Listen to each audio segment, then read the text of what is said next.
get Psalms chapter 119 and verse 1. I'm going to show y'all something else. Because this is the only reason why we out here is to teach our people the truth. To teach our people what's right. To teach our people stop killing your people.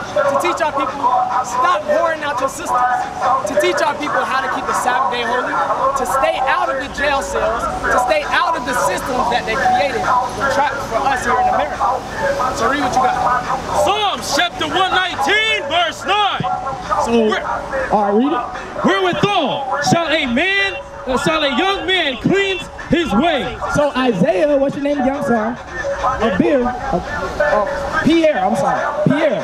Isaiah Pierre, God says, read it again. Wherewithal shall a young man cleanse his way. God said, how are you going to cleanse your way? How are you going to make your way right for me? That's what God is saying. How are you going to walk right in my eyes? Read on. By taking heed thereunto, according to thy word. God said the way that you make your way clean to me, Isaiah Pierre, is when you clean up your ways by keeping the commandments of God. That's what God gave us, the commandments. That's what's going to clean us up. Let me show you an example. Let's get the book of Leviticus chapter 19 verse 17. I'm going to show you something that if you apply that, you instantly going to help your community and your nation of people. Instantly. Just by keeping God's law. So read what you got. Leviticus chapter 19 verse 17. Thou shalt not hate thy brother in thy heart. So God said, you shall not. Remember in the 10 commandments, thou shalt not kill. Thou shalt not steal. Thou shalt not bear false witness. God's given us the 10 commandments right there, but this is outside of the 10 commandments. This is showing you there's more commandments than just the 10 in the Bible. Right. So God says, thou shalt what? Thou shalt not hate thy brother in thy heart. God said, don't hate your brother in your heart. A lot of times we read that and we say, okay, dang. So that means, Pierre, I'll use you, Pierre, and Isaiah. Well, if you have dislike for Isaiah, you hate him, right? That's what we would say. But God's not talking about that kind of hate. We're going to see what kind of hate he's talking about. Read on. Thou shalt in any wise rebuke thy neighbor. God said, thou shalt. Don't hate your neighbor, but thou shalt rebuke thy neighbor.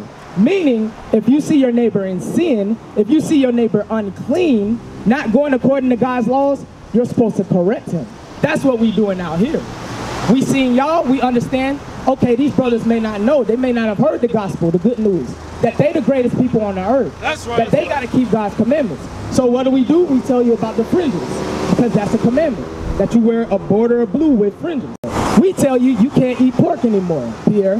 Why? Because that will lead to your death. Not only is it going against God's laws, but God actually has a judgment for it, which is called diabetes, gout, high blood pressure, heart disease. We tell you guys that you have to keep the Sabbath day holy. Like today is the Sabbath day. Y'all know what the Sabbath day is? Let's hit that. That's because this is very important. Let's get the book of Exodus chapter 20 verse 8. Because the reason why we don't know it is just like the officer brought it out earlier.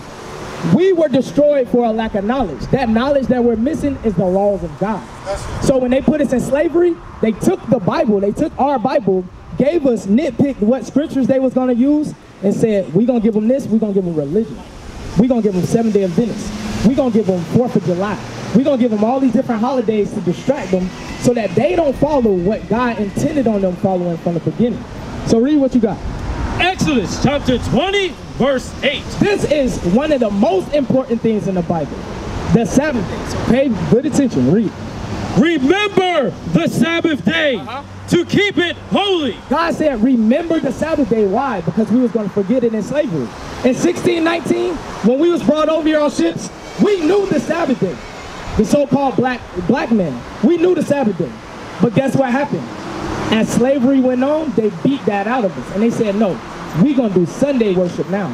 We're not going to keep the real Sabbath day Saturday, Friday night, sundown, and Saturday night. We're not going to keep the real Sabbath day no more. We're going to do it on Sunday. That's what the so-called white man gave us. So he's making us break the Sabbath. God said, remember the Sabbath day. Read. To keep it holy. God said to keep it holy. Now we're going to show you how to keep it holy. Exodus chapter 35, verse 3.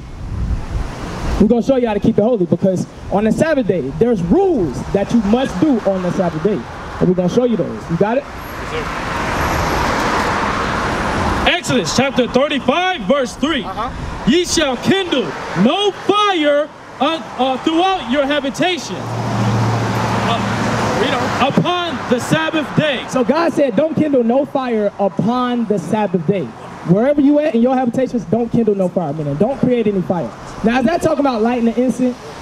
No, it's not talking about that. Let's get Exodus chapter 16, verse 23. What it's talking about is cooking food on the Sabbath. The Lord said that is his rest day.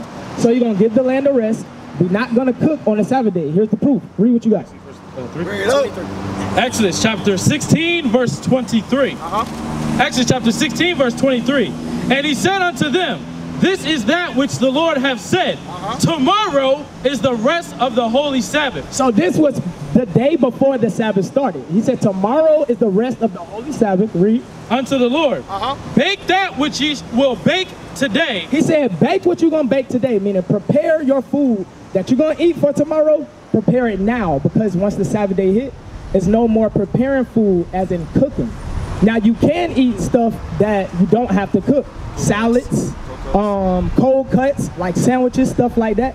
Anything that does not require cooking, you can eat that on the Sabbath as long as it's lawful in Leviticus 11. What God said you can and cannot eat, as long as you eat what you can eat.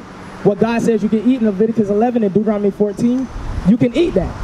As long as you don't have to cook it. Read on. And seed that ye will seed. So bake what you will bake, or boil what you're going to boil. That's what God is saying. Seed it. Because some people will say, well, I like to eat chicken. Well, chicken you got to cook, right? Cook it the day before, eat it the next day. Cook it before the sun goes down, eat it the next day. You can eat it cold, because you can't warm it up in the microwave, because God said don't do what? Kindle no fire. You understand? Read on. And that which remaineth overlay of, let me read that again. And that which remaineth lay up for you to be kept until the morning. So God said that which remaineth, so you eat your good dinner that night, because the sun, as the sun's going down, as long as the sun is up, you can cook. When that sun goes down, you got to turn off the stove, unplug the microwave, no more cooking, right? The crock pot, all that stuff, no more cooking. So that meal that you prepare for yourself, you can go ahead and eat that. What's left over, keep it for the Sabbath day so you can eat for the Sabbath day as well. You understand? So now, let's get Nehemiah chapter 10, verse 31. So we know, no cooking on the Sabbath day. You understand? All praise. We're going to show you another rule on the Sabbath day. And this is what all of the children of Israel that you see on those signs are supposed to be applying to their lives this very day right now. That's right. Read what you got. Nehemiah chapter 10, verse 31. And if the people of the land bring a ware or any victuals. So this was Nehemiah, our forefather. When we had set up, we always had a wall around us to encompass us together and keep the rest of the world out. Because God always separated us as a nation. Why? Because you see what happening when we're among the nations right now. We envy them. We do what they want us to do. So God always knew to separate his special people, his chosen people. So he separated us, and outside of our gates, what the heathen would do, the other nations would come and try to bring food, try to bring different things to sell to us on the Sabbath day. Read on. And if the people of the land bring ware or any victuals on the Sabbath day to sell, that they would not buy it of them. So that we would not buy it of them. Why? Because this is the holy day of the Most High God. You had 6 days to buy whatever you're going to buy. You had 6 days to prepare as much food as you want. You had all this time to do everything that you needed to do. The 7th day is the Lord's holy Sabbath. The way you keep it holy, you don't cook and you don't buy or sell on the Sabbath day. Because another law, and we're finna let y'all go, we just want to make sure y'all get this. So when y'all walk away from here, y'all know without a doubt how to keep some of God's laws. Right. Then you can follow up with the information. The website is free information. I appreciate you brothers listening. And this shows that the Most High is dealing with y'all to a certain level. You got it? All right, listen to this. Exodus chapter 20, verse 8. Remember the Sabbath day to keep it holy. 6 days shall thy labor and do all thy work. So here what God said, your 6 days previous to the Sabbath, do all your labor and all your work. So we're not supposed to be working on the Sabbath day. Y'all understand that? But because we're in captivity, guess what? We're forced to work on the Sabbath day a lot of times because you got to pay your bills. But what should you do going forward? Try to get that day off. You might get a Monday or a Tuesday off or a Wednesday. How about you trade that day, tell your boss, look, I need to keep this day holy. You don't have to go to him and tell him, I need Saturdays off. I need Saturday off because the Lord don't want me to work on Saturday. You don't have to tell him that, but you gotta let him know I need Saturday off. I'll switch my Tuesday or my Wednesday or whatever day for a Saturday. You understand? That's what you should do going forward if you want to keep God's law. So it's no working on the Sabbath day. Give me Hebrews chapter 10. I'm gonna show you another very important law. Because on the Sabbath day, it's not about just no cooking, no buying, selling, no working. This is one of the most important laws that God wants us to keep on the Sabbath day. Read what you got. Hebrews chapter 10, verse 25. Not forsaking the assembly of ourselves together. God said, not forsaking the assembly of ourselves together. The assembling of ourselves together is that like-minded people like you, Isaiah, Pierre, all these brothers you see up here, we have to come together on the Sabbath day and read this Bible. Learn more history, get more understanding so that we can improve our nation. Because in order to become a teacher, you have to be a student first, right? Just like y'all students right now. You're gonna learn so that you can implement what you learn to change your condition. This is what we're doing out here. We all were students as well. We're still learning. We learn and we bring what we learn out here from the Bible, not from what a man tells us, from what God says, bring it to our people, teach them, and slowly but surely, we waking brothers and sisters up everywhere. Now they're realizing that they're Israelites. Now they're realizing they have to keep the Sabbath day holy. No buying, no selling, no cooking. You gotta come together on the Sabbath day with like-minded people, or you're not keeping the commandments of God. What you got? Read. Leviticus chapter 23, verse 2. Speak unto the children of Israel, and say unto them concerning the feast of the Lord, ye shall proclaim to be holy congregations, even these are my feasts. So he said the feast of the Lord, including the Sabbath day, that they're holy convocations. A convocation is a gathering. God has given us a commandment that we must gather together. On the back of those flyers, we got an address for you right there. That's our school. We got a number. Call the number. You can come visit the school. You can come learn. We're going to teach you for free. We got classes 7 days a week, 3 times a day, free. Free information. The kingdom of heaven is free. Read what you got. Verse 3. 6 days shall work be done, but the 7th day is the Sabbath of rest. A holy convocation. A holy what? Convocation. So a holy convocation. It's a holy gathering, the Sabbath day. So now, last one. Let me get the book of Acts chapter 3. No, Matthew chapter 18, verse 1. Because I'm going to show you. Y'all want the kingdom of heaven? You want the kingdom of heaven? All right. Now your actions are going to have to show that you want the kingdom of heaven. I believe you brothers do, because you sitting here, it's in the hot sun. You making a sacrifice right now to learn who you are. So read what you got. Matthew chapter 18, verse 1.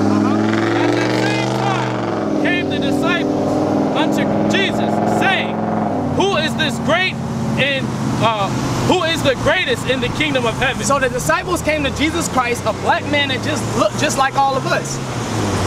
They asked him, who is the greatest of the kingdom of heaven? Meaning, who's going to get the kingdom of heaven? Read on.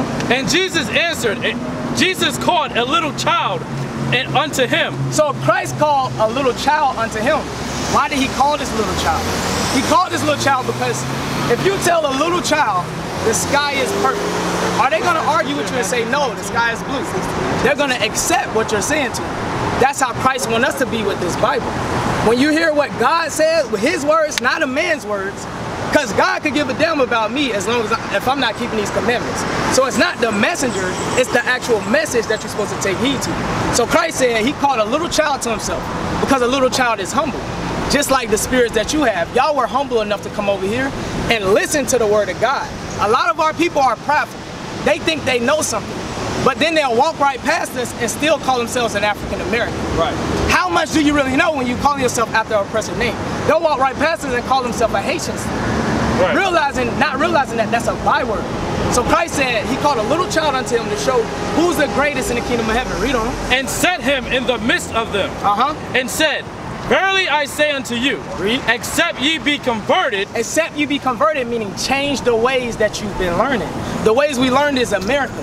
We learned that we can have as many women as we want. We learned that we can sleep with whoever we want. We learned that we can eat whatever we want. We learned that we can serve whatever God we want to.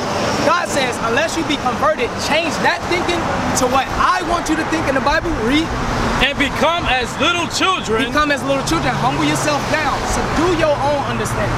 Because a lot of us think we know it all, but we really don't know nothing. Those are the most lost of our people. The ones who think they know it all. Won't even take time out to even realize what's going on. See what this is even about. Read on. Ye shall not. Ye shall what? Ye shall not. So except you humble yourself down and change your ways and go back to God's laws, ye shall not enter into the kingdom of heaven. You hear that? God said you're not going to enter into the kingdom of heaven. What is it, Matthew 19? Let's get Matthew 19 to follow that up. And then we're going to close it out. After that, Matthew 26. Matthew chapter. So y'all see this clear as day. This is not my interpretation. This is what we're reading straight from the Bible. God is telling us how to get the kingdom of heaven. We want the kingdom of heaven, so we need to work towards it. The reason why it's important for us to come together, because y'all like-minded just like us, is because we don't want to get the kingdom together by ourselves. We want to get the kingdom by ourselves. You want to be the only one in the kingdom? You want to be the only one in the kingdom? You want your brothers and sisters there too, right? Exactly. But the way we're going to do it is together. That's why the Most High say two is better than one. Because if you by yourself, can you see yourself in your own sin all the time? No. You're going to make an excuse for yourself. But if you got your brother there, going back to what we read in Leviticus 19, don't hate your brother in your heart, but rebuke your neighbor.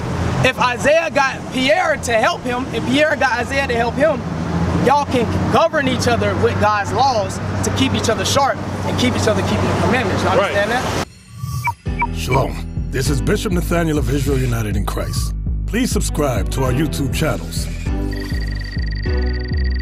Stay up to date with our latest events, music, and classroom lessons.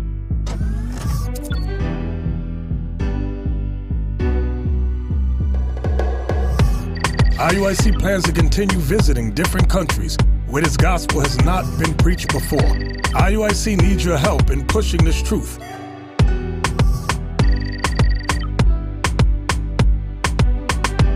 So join us, subscribe to our Instagram, Facebook, Twitter, and podcasts, and stay up to date with us.